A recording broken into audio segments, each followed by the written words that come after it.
Dear learners, আসসালামু আলাইকুম। আমরা প্রতিদিনই উঠতে বসতে চলতে ফিরতে বিভিন্ন জায়গায় বিভিন্ন কথাবার্তা বলি। আমাদের ডেইলি কনভারসেশনগুলো নিয়ে আমাদের আজকের স্পোকেন ইংলিশের আয়োজন। আজকে প্রথম পার্টে আমরা 20টি এরকম সেন্টেন্স শিখব যেগুলো আমাদের দৈনন্দিন জীবনে আমাদের কথা বলতে কাজে লাগে। Let's start. তাহলে আমরা শুরু করতে পারি। ভেবে চিন্তে বলুন। Think before you speak. দয়া করে উত্তর দাও। Please give me a reply. দয়া করে আমাকে যেতে দাও। Please allow me to go. দয়া করে চুপ করো। Be quiet please. এখান থেকে চলে যাও। Leave the place. সুন্দর হয়েছে তো। Done wonderfully. আপনাকেও। Same to you. একটু তাড়াতাড়ি করো। Hurry up please. কি ভয়ানক। How terrible. কি সাহস। How dare. ঠিকই তো। Yes it is. কি লজ্জার কথা। What a shame. কি বুদ্ধি। What an idea. ভবিষ্যতে আর এরকম করবা না। Don't do so in future. বক বক করো না। Don't chatter. যাই হোক। এনিওয়ে অথবা হাউএভার। বেশ ভালো। Pretty good. সেজন্য। That's why. এভাবে। This is how. আমার মতে। ফ্রম মাই ভিউ অথবা ইন মাই ভিউ অথবা in my opinion.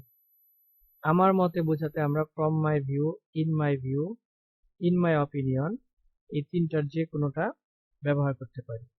Dear learners, আমরা আবার বাক্যগুলো রিপিট করব। একটু মনোযোগ দিয়ে আমরা বাক্যগুলো শুনবো এবং বুঝে বুঝে আমরা এটা শিখব। ভেবে চিনতে বলুন। Think before you speak. এখানে দেখতে পাচ্ছেন যে ইউ স্পিকের আগে বিফোর প্রিপোজিশনটি ব্যবহার হয়েছে। তাহলে ভেবে চিনতে বলুন, এটার ইংলিশ হবে থিঙ্ক বিফোর ইউ স্পিক। দয়া করে উত্তর দাও। Please give me a reply.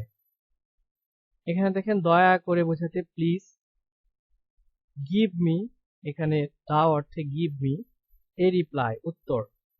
তাহলে দয়া করে উত্তর দাও এটার ইংলিশে হচ্ছে please give me a reply. দয়া করে আমাকে যেতে দাও। প্লিজ অ্যালাউ মি টু গো।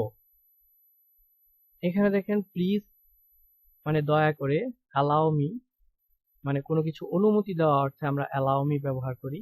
তো এখানে যেতে দেওয়া অর্থে আমরা অ্যালাউ মি টু গো ব্যবহার করেছি।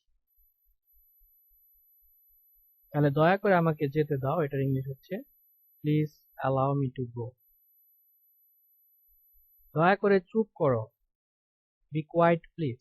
বি কোয়াইট প্লিজ বাক্যের শেষে প্লিজ শব্দটি রয়েছে।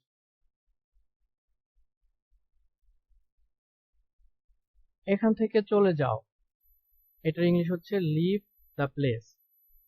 এখানে লিভ মানে কোনো কিছু ছেড়ে যাওয়া বা চলে যাওয়া, আর দ্য প্লেস এখান থেকে অর্থে দ্য প্লেসটা ব্যবহার করা হয়েছে। তাহলে এখান থেকে চলে যাও এটার ইংলিশ হচ্ছে লিভ দ্য প্লেস। সুন্দর হয়েছে তো। এটার ইংলিশ হচ্ছে ডান ওয়ান্ডারফুলি। কোনো কিছু হয়েছে বোঝাতে আমরা ডান শব্দটা ব্যবহার করি। তাহলে সুন্দর হয়েছে তো এখানে ওয়ান্ডারফুলি দ্বারা সুন্দর হয়েছে বিষয়টি বোঝানো হয়েছে এবং এটা একটা এক্সক্লামেটরি সেন্টেন্স, এজন্য অবশ্যই একটা এক্সক্লামেটরি সাইন আমরা ইউজ করব। আপনাকেও। Same to you. যখন কেউ আমাদেরকে ধন্যবাদ দেয় তখন আমরা সেম টু ইউ কথাটা বললে একই সাথে তাকে থ্যাংক ইউ দেওয়া হয়। অথবা ওয়েলকাম দেওয়ার ক্ষেত্রে যদি আমরা বলি ইউ আর অলসো ওয়েলকাম অথবা সেম টু ইউ, এটা বললেও কিন্তু হবে। একটু তাড়াতাড়ি করো। এটার ইংলিশ হচ্ছে হারি আপ প্লিজ। এখানে দেখেন তাড়াতাড়ি অর্থে হারি আপ শব্দটা ব্যবহার হয়েছে এবং প্লিজ দ্বারা এখানে দয়া করে বোঝাচ্ছে। তবে আমরা বাংলা থেকে যখন ইংলিশে যাব তখন এখানে কিন্তু আমাদের রয়েছে একটু তাড়াতাড়ি করো, এখানে দয়া করে যে প্লিজটা সেটা কিন্তু ব্যবহার হয়েছে। সতর্ক থাকতে হবে এখানে যে একটু অমুকটা করো, একটু তমুকটা করো, এই সমস্ত ক্ষেত্রে ইংলিশে বাক্যের শেষে প্লিজ শব্দটা ব্যবহার হয়। তাহলে একটু তাড়াতাড়ি করো, এটার ইংলিশ হবে হারি আপ প্লিজ। কি ভয়ানক, এটার ইংলিশ হচ্ছে হাউ টেরিবল। হাউ টেরিবল এই বাক্যটাতে দেখুন কি ভয়ানক, এটা কিন্তু এক্সক্লামেটরি সেন্টেন্সের ফরম্যাট গঠন করে বাক্যটা হয়েছে। কি সাহস, হাউ ডেয়ার, এটাও একই রকম বিষয়। ঠিকই তো, এটার ইংলিশ হচ্ছে ইয়াস ইট ইজ। ইয়াস দ্বারা এখানে সম্মতি প্রকাশ করা হচ্ছে। একই রকম ভাবে ঠিকই তো কথাটা দ্বারাও কিন্তু বাংলাতে আমরা সম্মতি প্রকাশ করছি। তাহলে ইয়াস ইট ইজ, ঠিকই তো এই কথাটা ইংলিশ যদি আমরা করি তাহলে আমরা পাচ্ছি ইয়াস ইট ইজ। কি লজ্জার কথা, এটার ইংলিশ হচ্ছে হোয়াট এ শেম। এখানে দেখেন শেম শব্দের অর্থ হচ্ছে লজ্জা, আর হোয়াট এ শেম এখানে এ দ্বারা আর্টিকেল দ্বারা একটা কথাকে মিন করছে, আর হোয়াট দ্বারা কি, তাহলে কি লজ্জার কথা এটা ইংলিশে বললে হচ্ছে হোয়াট এ শেম। কি বুদ্ধি, এটা ইংলিশে বললে আমরা বলবো হোয়াট অ্যান আইডিয়া। এখানে আইডিয়া দ্বারা বুদ্ধি এবং কি বুদ্ধি এটা অর্থে এক্সক্লামেটরি সেন্টেন্সের গঠনে হোয়াট অ্যান আইডিয়া এইভাবে ইংলিশটা বলতে হবে। ভবিষ্যতে আর এরকম করবা না, ভবিষ্যতে আর এরকম করবা না এই সেন্টেন্সটাকে ইংলিশ করলে হচ্ছে don't do so in future. এখানে ডোন্ট মানে নেগেটিভ বোঝাচ্ছে কোনো কাজ না করা অর্থে don't do. So in future মানে এই সো দ্বারা বোঝাচ্ছে একই রকম কাজ, তাহলে don't do so in future মানে হচ্ছে ভবিষ্যতে আর এরকম করবা না। বক বক করো না, এটার ইংলিশে আমরা বলবো ডোন্ট চ্যাটার। চ্যাটার মানে বক বক করা, তাহলে ডোন্ট দ্বারা নিষেধ করা হচ্ছে, বক বক করো না ইংলিশে হচ্ছে ডোন্ট চ্যাটার।